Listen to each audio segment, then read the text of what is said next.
அன்புக்குரிய மாணவ செல்வங்கள் அனைவருக்கும் இனிதான வணக்கங்கள். இக்காணொளியிலே மிக முக்கியமான மாணவர்கள் பெரும்பாலும் இடர்படக்கூடிய சில நுண்ணறி வினாக்களும் அவற்றுக்கான விளக்கங்களையும் பார்க்க இருக்கின்றோம். அந்த வகையிலே முதலாவது வினா, அப்பியாச கொப்பியொன்றின் சரி நடுவில் கம்பியை பயன்படுத்தி தாள்கள் இணைக்கப்பட்டுள்ளன. அக்கொப்பியில் 40 தாள்கள் உள்ளன. அதிலிருந்து 17 மற்றும் 18ஆம் பக்கங்களை கொண்ட தாள் கிழித்து எடுக்கப்படும் போது அதனுடன் இணைந்து கலன்று விழக்கூடிய வேறு தாளுக்குரிய பக்க இலக்கங்கள் அவை. இந்த வினா வடிவத்தினை பெரும்பாலான பயிற்சி வினாத்தாள்களிலே பார்த்திருப்பீர்கள். ஏற்கனவே நான் என்னுடைய காணொளிகளிலே இதே போன்ற வினாக்களை பல தடவை தெளிவுபடுத்தி இருக்கின்றேன். அதே நேரம் இன்றைய இந்த காணொளியிலே மிக இலகுவான ஒரு நுட்ப முறையை பயன்படுத்தி இந்த காணொளியை தெளிவுபடுத்த விரும்புகின்றேன். நன்றாக அவதானித்துக் கொள்ளுங்கள். தரப்பட்ட வினாவில் இருக்கக்கூடிய பிரதானமான விடயங்களை முதலிலே பார்த்துக் கொள்வோம். ஒரு அப்பியாச கொப்பி சரிநடுவே கம்பியை பயன்படுத்தி தாள்கள் இணைக்கப்பட்டிருக்கின்றன. அதே நேரம் அந்த கொப்பியிலே 40 தாள்கள் இருக்கின்றன. அந்த அப்பியாச கொப்பியிலே 17 மற்றும் 18ஆம் பக்கங்களை கொண்ட அந்த தாள் கிழித்தெடுக்கப்படுகின்ற போது அதோடு இணைந்ததாக கலன்று விழக்கூடிய மற்ற தாளுக்குரிய பக்க இலக்கங்கள். மிக இலகுவான முறையிலே இதனை நாங்கள் பார்த்து கொள்ளக்கூடியதாக இருக்கும். எவ்வாறு என்று சொன்னால், 40 தாள்கள் இருக்கின்ற போது அந்த அப்பியாச கொப்பியிலே முதலாவது தாளுக்குரிய பக்க இலக்கங்களை முதலிலே விளங்கிக் கொள்ளுங்கள். முதலாவது தாளுக்குரிய பக்க இலக்கங்கள் 1 மற்றும் 2. அதே நேரம் இந்த முதலாவது தாளோடு இணைக்கப்பட்டிருக்கக்கூடிய மற்றைய தாள் இறுதி தாளாக இருக்கும். அந்த அப்பியாச கொப்பியிலே 40வது தாளாக இருக்கும். முதலாவது தாளோடு இணைக்கப்பட்டிருக்கக்கூடிய தாள் 40வது தாளாக இருக்கும். 40வது தாளுக்குரிய பக்க இலக்கங்களை எடுத்துக்கொள்ளுங்கள். முதலாவது தாளுக்குரிய பக்க இலக்கங்களை எடுத்துக்கொள்ள வேண்டும். 1 மற்றும் 2. அதோடு 40வது தாளுக்குரிய பக்க இலக்கங்கள். உங்களுக்கு தெரியும், 40வது தாள் என்கின்ற போது 40ஐ 2ஆலே பெருக்க வேண்டும். 80. அது அந்த தாளினுடைய மற்ற பின்பக்கமாக இருக்கும். ஆகவே அதனுடைய முன்பக்கம் 79ஆக இருக்கும். எனவே 79 80 இதுதான் 40வது தாளுக்குரிய பக்க இலக்கமாக இருக்க போகின்றது, பக்க இலக்கங்களாக இருக்க போகின்றது. இந்த இரண்டினையும் வைத்துக்கொண்டு அடுத்ததாக நாங்கள் என்ன செய்ய வேண்டும் என்று சொன்னால், நான் இதிலே நிறங்களாலே வேறுபடுத்தி காட்டியிருக்கின்றேன். முதலாவது தாளிலே இருக்கக்கூடிய முதலாவது பக்க இலக்கத்தினையும் கடைசி தாளிலே இருக்கக்கூடிய பின்பக்க பக்க இலக்கம், இந்த இரண்டினுடைய கூட்டுத்தொகையும் பாருங்கள். அதே போல முதலாவது தாளிலே இருக்கக்கூடிய இரண்டாவது பக்கம், அதாவது பின்பக்கத்தினுடைய இலக்கமும் 40வது தாளிலே இருக்கக்கூடிய முன்பக்க இலக்கம் 79, இந்த ரெண்டினுடைய கூட்டுத்தொகையும் பாருங்கள் சமனான கூட்டுத்தொகையாகவே இருக்கின்றது. அதாவது பக்க எதிர் இலக்கங்களுடைய கூட்டுத்தொகை 81. பக்க எதிர் இலக்கங்களுடைய கூட்டுத்தொகை முதலாவது தாளுக்கு எதிராக இருக்கக்கூடிய தாள், அதற்கு எதிராக இருக்கக்கூடிய தாள் இறுதித்தாள் 40வது தாள். அவற்றுடைய பக்க இலக்கங்களை எடுத்து கூட்டுத்தொகையை பார்க்கின்றோம். எவ்வாறு கூட்டுத்தொகையை எடுத்துக்கொள்கின்றோம் என்று நன்றாக அவதானித்துக் கொள்ளுங்கள்.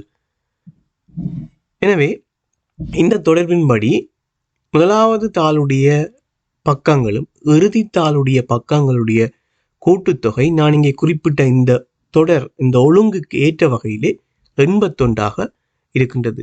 ஆகவே இதிலிருந்து நீங்கள் ஒரு விடயத்தை விளங்கிக் கொள்ள வேண்டும்.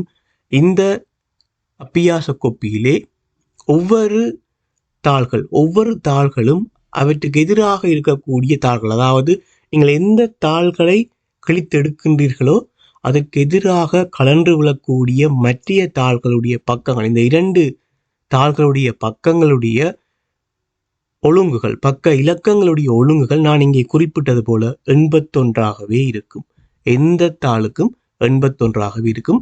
எவ்வாறுன்னு சொன்னால், நான் இங்கே குறிப்பிட்டது போல, அதாவது முதலாவது தாளினுடைய முதலாவது பக்கமும் இறுதி தாளினுடைய இறுதி பக்கமும், முதலாவது தாளினுடைய 2வது பக்கமும் இறுதி தாளினுடைய முன்பக்கம், இந்த கூட்டுத்தொகையை பாருங்கள். இதில் நான் அம்புக்குறியின் ஊடாக தெளிவுபடுத்தி இருக்கின்றேன். 81. ஆகவே இங்கே கலன்று விழக்கூடிய தாள்களுடைய பக்கங்கள் கேட்கப்பட்டிருக்கின்றது. கிழிக்கப்பட்ட பக்கங்களை பார்ப்போம். 17ம் 18ம் 17ம் 18ம் இவற்றை நாங்கள் 81 கழித்து பார்க்க வேண்டும். அவ்வளவுதான் செய்ய வேண்டியது. 81 17 கழிக்கின்ற போது 64, 81 18 கழித்தால் 63, அதாவது 64 அந்த கலந்து விழக்கூடிய தாளினுடைய பின்பக்கமாக இருக்கும். இரட்டை எண்ணாக இருக்கின்ற காரணத்தினாலே பின்பக்கமாக இருக்கும்.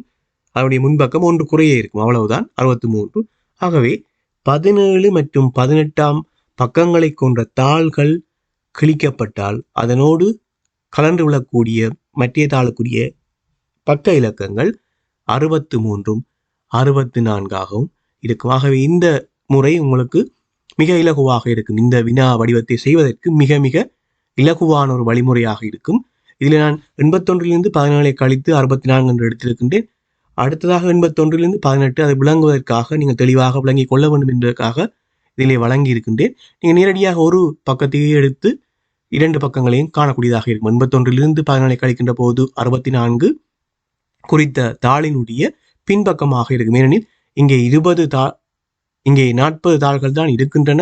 ஆகவே ஒவ்வொரு தாளும் 1 2 3 4 5 6 என்கின்ற ஒற்றையன் இரட்டையன் என்கின்ற ஒழுங்கிலே பக்கங்கள் சென்று கொண்டிருக்கும். ஒவ்வொரு தாளுக்குரிய பக்கங்கள் ஒழுங்குமுறையிலே சென்று கொண்டிருக்கும். ஆகவே மிக இலகுவாக ஒரு பக்கத்தினை நாங்கள் காண்கின்ற போதே விடையினை சரியாக இனங்காணக்கூடியதாக இருக்கும். ஆகவே இந்த முறையிலே இந்த வழிமுறையை பயன்படுத்தி இந்த வினாவினையும் இது சார்ந்த வினாக்கள் இதே போன்ற வினாக்களையும் செய்து பாருங்கள். மிகவும் உங்களுக்கு பயனுள்ள ஒரு செய்முறையாக இது இருக்கும். அடுத்த வினாவை கவனித்துக் கொள்ளுங்கள். இதுவும் பக்கங்கள் தாள்களோடு இணைந்த இன்னொரு வடிவமான ஒரு வினா. ஒரு மாணவன் கதை புத்தகம் ஒன்றின் பக்கங்களை அவதானித்த போது 4வது தாளில் 7ஆம் பக்கமும் 8ஆம் பக்கமும் 9வது தாளில் 17ஆம் பக்கமும் 18ஆம் பக்கமும் காணப்பட்டன. அக்கதை புத்தகத்தில் சில தாள்கள் கிழிக்கப்பட்டதால் 21, 22, 28, 29, 34, 35 ஆகிய பக்கங்களை அவதானிக்க முடியவில்லை. எனின் அங்கு கிழிக்கப்பட்ட தாள்கள். தரப்பட்ட வினாவினை நாங்கள் ஏற்கனவே பார்த்த வினா. இதைவிட சற்று கடினமான ஒரு வினா. இந்த வினா ஒரு அடிப்படையான ஒரு விளக்கம். ஒரு பக்கங்கள் ஒரு புத்தகம் அல்லது கொப்பிக்கு பக்கங்கள் எடுக்கின்ற போது ஒரு அடிப்படையான ஒரு ஒழுங்குமுறையை கொண்ட ஒரு வினா. அதாவது 4வது தாளிலே 7ஆம் பக்கமும் 8ஆம் பக்கமும் இவ்வாறு தரப்படுகின்ற போது பாருங்கள், 4வது தாளிலே 7ஆம் பக்கமும் 8ஆம் பக்கமும் 9வது தாளில் 17ஆம் பக்கமும் 18ஆம் பக்கமும். இதிலிருந்து நீங்கள் ஒரு விடயத்தை விளங்கிக் கொள்ள வேண்டும். 4வது தாளிலே இருக்கக்கூடிய 7ம் 8ம் 4வது ஒற்றையன் 4வது இரட்டையன், அதாவது நேரடியாக பெருக்க வேண்டும். 4ஐ 2ஆல் பெருக்குகின்ற போது 8, 4வது இரட்டையன், அதிலிருந்து ஒன்றை கழித்தால் 7, 4வது ஒற்றையன். அதே போன்று 9வது தாளில் 17ஆம் பக்கம் 18ஆம் பக்கம். 9ஐ 2ஆல் பெருக்குகின்ற போது 18 கிடைக்கும். 9வது இரட்டையன், அதிலிருந்து ஒன்றை கழித்தால் 17, 9வது ஒற்றையன். இது தாள்கள், அதாவது புத்தகங்களிலே தாள்களுக்கு பக்கங்கள் இடுகின்ற ஒரு ஒழுங்குமுறை. முழுமையாக ஒன்றிலிருந்து தாள்கள் ஆரம்பிக்கின்ற போது முதலாம் தாளுக்கு 1, 2, 2ஆம் தாளுக்கு 3, 4 இவ்வாறு ஒழுங்காக இடப்படுகின்ற புத்தகங்கள் அல்லது கொப்பிகளுக்கு மாத்திரம் இந்த வினா ஒழுங்குமுறை பொருந்தும். அதே அமைப்பிலே தான் இந்த வினா இருக்கின்றது என்பதை காட்டுவதற்காகவே 4வது தாளினுடைய பக்க இலக்கங்களும் 9வது தாளினுடைய பக்க இலக்கங்களும் இங்கே தரப்பட்டிருக்கின்றன. ஆகவே எத்தனை தாள்கள் அல்லது எந்த ஒரு தாளினுடைய பக்கங்களையும் நீங்கள் பார்க்க வேண்டுமாக இருந்தால் இந்த வினாவின்படி உதாரணமாக 10வது தாளிலே இந்த பக்கங்கள் காணப்படும் என்று நீங்கள் பார்க்க வேண்டுமாக இருந்தால் 10ஐ 2ஆல் பெருக்க வேண்டும், 20, அதிலிருந்து ஒன்றை கழித்துக் கொள்ள வேண்டும், 19, 20. அதாவது 10வது ஒற்றை எண்ணும் 10வது இரட்டை எண்ணும் ஒரே தாளிலே இருக்கும். 20வது தாளுடைய பக்கங்களை பார்க்க வேண்டுமாக இருந்தால் 20ஐ 2ஆல் பெருக்க வேண்டும், 40, ஒன்றை கழித்தால் 39, 40 என்ற வகையிலே இருக்க போகின்றது. இவ்வாறாக ஒழுங்குமுறையிலே தான் இங்கே பக்கங்கள் இடப்பட்டிருக்கின்றது. அதற்கான தரவு தான் வினாவிலே தரப்பட்டிருக்கின்றது. ஆகவே இதிலிருந்து நாங்கள் பார்க்கக்கூடியதாக இருக்கும் கிழிக்கப்பட்ட சில தாள்கள் கிழிக்கப்பட்டதால் அங்கே அவதானிக்க முடியாத பக்கங்களை பாருங்கள். 21, 22, 28, 29, 34, 35. இந்த பக்கங்கள் ஒழுங்கிலே இருக்கின்றது. சரியாக நீங்கள் அவதானித்தால் மாத்திரமே இதுக்கு விடை காணக்கூடியதாக இருக்கும். இங்கே 21, 22, அதாவது 21 ஒற்றையன், 22 இரட்டையன். ஒற்றையனுக்கு அடுத்ததாக இரட்டையன் வருகின்றது. ஆகவே 21, 22 தொடராக வருகின்றது. ஆகவே இது ஒரு தாள். நன்றாக கவனித்துக் கொள்ளுங்கள். 21, 22 தொடர்ந்து வருகின்றது. ஆகவே இது ஒரு தாள். அடுத்ததாக 28, 29 என்று வருகின்ற போது நீங்கள் அவதானமாக கவனிக்க வேண்டும். ஏனெனில் 28 இரட்டை எண், அதற்கு அடுத்ததாக அடுத்த இலக்கம் 29 வருகின்ற போது 28ம் 29ம் ஒரே தாளில் இருக்க முடியாது. இந்த வினாவின்படி, இந்த வினாவிலே தரப்பட்ட தரவுகளின்படி 28ம் 29ம் ஒரே தாளில் இருக்க முடியாது. 28 ஒரு தாளினுடைய பின்பக்க இலக்கமாகவும் 29 அடுத்த தாளினுடைய முன்பக்க இலக்கமாகவும் காணப்படும். அதே நேரம் 34, 35 இதனை கவனித்துக் கொள்ளுங்கள். 34, 35, 34 இரட்டையன், 35 ஒற்றையன். ஆகவே 34, 35 தொடராக வருகின்ற போது 34ம் 35ம் ஒரே தாளில் இருக்க முடியாது. எனவே இங்கே 34 ஒரு தாளினுடைய பின்பக்கமாகவும் 35 இன்னொரு தாளினுடைய முன்பக்கமாகவும் இருக்க வேண்டும் தரப்பட்ட வினாவின் தரவுகளின்படி. எனவே தற்போது பாருங்கள், அங்கே கிழிக்கப்பட்டிருக்கக்கூடிய தாள்கள் மொத்தமாக 5 தாள்கள் அங்கே கிழிக்கப்பட்டிருக்கும். எவ்வாறு என்று சொன்னால் 21, 22 ஒரு தாள், 28ஆம் பக்கத்துக்குரிய அந்த தாளும் இல்லாமல் போயிருக்கும், 29க்குரிய தாள் 29ஆம் பக்கத்துக்குரிய தாளும் இல்லாமல் போயிருக்கும், 34ஆம் பக்கத்துக்குரிய அந்த தாளும் அங்கே இல்லை, 35ஆம் பக்கத்துக்குரிய தாளும் அங்கே இல்லை. ஆகவே மொத்தத்தில் 5 தாள்கள் இங்கே கிழிக்கப்பட்டிருக்கின்றன. ஆகவே இந்த வினாவிலே பயன்படுத்தப்பட்ட நுட்பம், வினாவிலே நாங்கள் செய்வதற்கு கையாண்ட அந்த நுட்பத்தினை நன்றாக அவதானித்துக் கொள்ளுங்கள். அதே நேரம் இதற்கு முதல் பார்த்த அந்த வினா, இந்த 2 வினாவையும் தொடர்படுத்தி பாருங்கள். பக்கங்கள், அந்த ஒழுங்குமுறைகள், கூடுதலான விளக்கத்தை உங்களால் பெற்றுக்கொள்ளக்கூடியதாக இருக்கும். அடுத்த வினா, பெட்டியொன்றில் இருந்த மாவுள்களில் 12ஐ தவிர ஏனையவை சிவப்பு நிற மாவுள்களாகும், 11ஐ தவிர ஏனையவை வெள்ளை நிற மாவுள்களாகும், 7ஐ தவிர ஏனையவை பச்சை நிற மாவுள்களாகும். ஆகவே பெட்டியில் இருந்த மொத்த மாவுள்களின் எண்ணிக்கை யாது? இவ்வடிவான வினாவை நீங்கள் கடந்த கால வினாப்பத்திரங்களிலும் பார்த்திருப்பீர்கள். ஏற்கனவே நீங்கள் செய்கின்ற பயிற்சி வினாத்தாள்களிலும் பார்த்திருப்பீர்கள். மிக இலகுவான ஒரு வழிமுறையை பின்பற்றி இதற்கான விடையை பெற்றுக்கொள்ளக்கூடியதாக இருக்கும். பெரும்பாலும் மாணவர்கள் இடர்படக்கூடிய ஒரு வினாவாக இந்த வினா இருக்கின்றது. இதற்கான இலகுவான நுட்ப முறையை நான் இந்த வினாவை பயன்படுத்தி தெளிவுபடுத்துகின்றேன். அவதானித்துக் கொள்ளுங்கள். இங்கே தரப்பட்டிருக்கக்கூடிய இந்த பெருமானங்கள் பாருங்கள். 12ஐ தவிர ஏனையவை சிவப்பு நிற மாவுள்கள். இதிலே நான் 12 எடுத்துக்கொள்ள வேண்டும். அடுத்ததாக 11ஐ தவிர ஏனையவை வெள்ளை நிற மாவுள்கள். இதிலே 11 இருக்கின்றது. அடுத்தாக 7ஐ தவிர ஏனையவை பச்சை நிற மாவுள்கள். இங்கே 7 என்கின்ற பெருமானம். இந்த 3 பெருமானங்களையும் கூட்ட வேண்டும். நன்றாக அவதானித்துக் கொள்ளுங்கள். இந்த 3 பெருமானங்களை கூட்டிக் கொள்ளுங்கள். 12, 11, 7 மொத்தமாக கூட்டுகின்ற போது 30 கிடைக்கின்றது. இந்த பெருமானத்தை, இங்கே கிடைக்கின்ற இந்த பெருமானத்தை 2ஆல் வகுத்தால் போதுமாக இருக்கும். 2ஆல் வகுத்தால் போதுமாக இருக்கும். இவ்வளவுதான் இதற்கான படிமுறை. அதிகளவாக இதிலே யோசிக்க தேவையில்லை. தரப்பட்ட இந்த 3 பெருமானங்களையும் கூட்டிக் கொள்ளுங்கள். 2ஆலே வகுத்துக் கொள்ளுங்கள். 15. இது சரியாக இருக்கின்றதா என்று பார்ப்போம். 15 மாவுள்கள் அங்கே மொத்தமாக இருந்தால் வினாவின்படி 12ஐ தவிர ஏனையவை சிவப்பு என்கின்ற போது மொத்தமாக 15 இருந்திருந்தால் 12ஐ தவிர ஏனையவை சிவப்பு. ஆகவே சிவப்பு 3 மாவுள்கள் அங்கே இருக்கும்.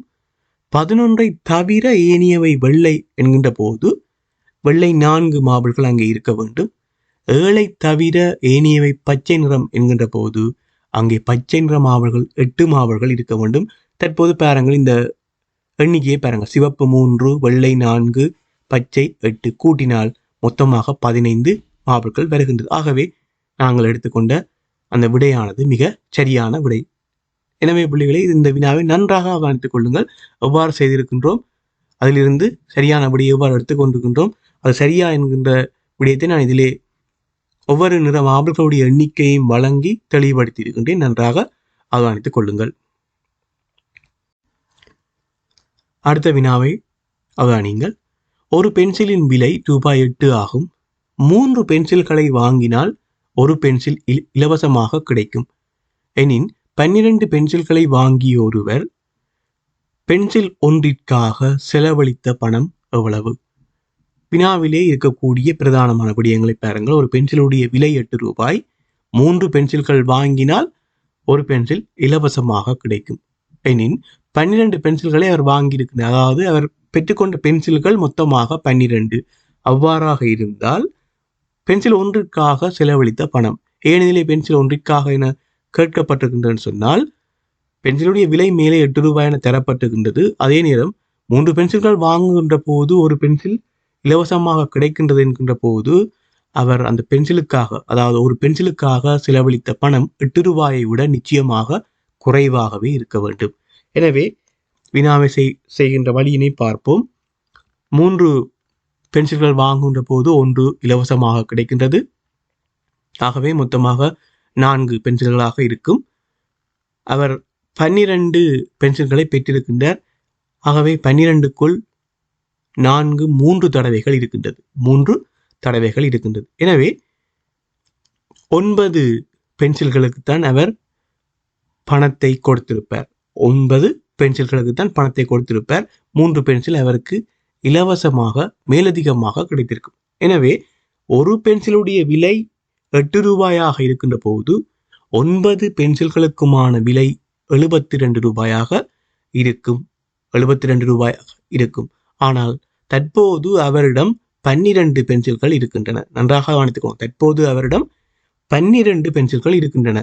அவ்வாறாக இருக்கின்ற போது 72ஐ 12ஆலே வகுத்து கொள்ள வேண்டும். 72க்குள் இத்தனை 12 இருக்கின்றது என்று பார்க்க வேண்டும். ஏனெனில் அவர் 9 பென்சிலுக்குத்தான் பணத்தை கொடுத்திருப்பார். 72. 3 பென்சில்கள் அவருக்கு மேலதிகமாக இலவசமாக கிடைத்ததால் தற்போது அவரிடம் 12 பென்சில்கள் இருக்கின்றன. அந்த 12 பென்சில்களுக்கும் அவர் செலவழித்த பணம் அதே 72 ரூபாய். நன்றாக கவனித்துக் கொள்ளுங்கள். இந்த 12 பென்சில்களுக்கும் அவர் செலவழித்த பணம் அதே 72 ரூபாய். எனவே ஒரு பென்சிலுக்காக அவர் செலவழித்த பணம் 72ஐ 12ஆல் வகுக்கின்ற போது எங்களுக்கு விலை கிடைக்கும் 6 ரூபாய். 6 ரூபாய். ஆகவே இந்த வினாவினுடைய செய்முறை வடிவங்களை பார்த்து கொள்ளுங்கள். இலகுவான முறையிலே ஒரு வினாவை தெளிவுபடுத்துகின்ற போது அந்த வினாவை நீங்கள் அதே போன்று செய்ய வேண்டிய அவசியமில்லை. உங்களுக்கு விளங்கியது போன்று இந்த படிமுறைகளை அவதானித்து உங்களுக்கு விளங்குகின்றது போன்று நீங்கள் செய்து கொள்ளலாம். ஆனால் கூடுதலான நேரத்தை எடுத்துக்கொள்ளாமல் இலகுவான வழிமுறையிலே வினாக்களை செய்து கொள்ள பழகுங்கள். ஆகவே அன்புக்குரிய மாணவ செல்வங்களே, இந்த காணொலியிலே மிக மிக முக்கியமான சில நுண்ணறி வினாக்களும் பெரும்பாலும் மாணவர்கள் இடர்படுகின்ற நுண்ணறி வினாக்களுக்கு இலகுவான நுட்பமுறை, மிக விரைவாக விடையை பெற்றுக்கொள்ளக்கூடிய நுட்பமுறையை இந்த காணொலியிலே வழங்கி இருக்கின்றேன். எனவே அந்த செய்முறைகளை வினாக்களோடு மீண்டும் செய்து பாருங்கள். கூடிய அளவு விளக்கத்தை பெற்றுக்கொள்ளுங்கள். ஏதாவது சந்தேகமான வினாக்கள் இருந்தால் அவற்றை கருத்து பகுதியிலே வழங்குங்கள். அவற்றுக்கான செய்முறைகள், அவற்றுக்கான விளக்கங்களை அடுத்து வரக்கூடிய காணொலிகளிலே என்னால் வழங்கக்கூடியதாக இருக்கும். மீண்டும் இன்னொரு காணொலியிலே சந்திக்கின்றேன். நன்றி.